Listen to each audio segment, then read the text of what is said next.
V 27. století je sluneční soustava v obležení zrůd z temnoty za jejími hranicemi. Odporných nemrtvých z pekel, které přivedla k životu černá symetrie.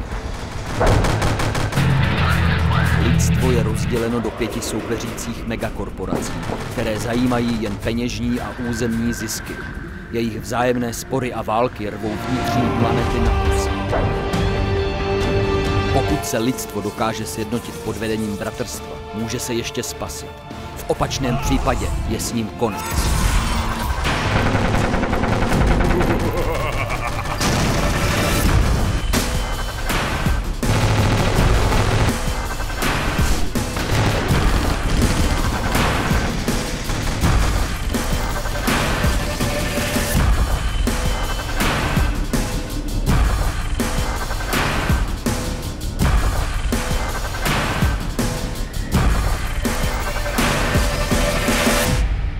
Cybertrony je ze všech korporací ta nejbezohlednější a nejpokročilejší.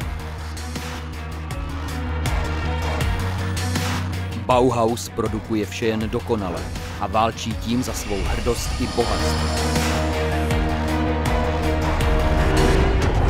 Síla myši leží v bojovém umění a nezměrném smyslu pro čest. Imperiál věří, že jen silní přežijí, a dokazuje to ostatním korporacím na každém bitevním poli. Kapitol prohlašuje, že je výspou svobody, ale nezajímá ho nic jiného než válečná kořist. Bratrstvo bojuje za spásu duše všech lidí.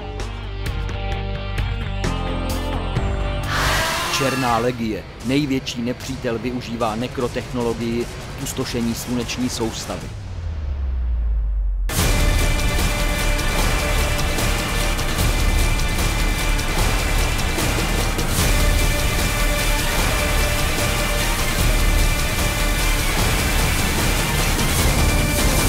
Dokážeš přežít na bojišti budoucnosti.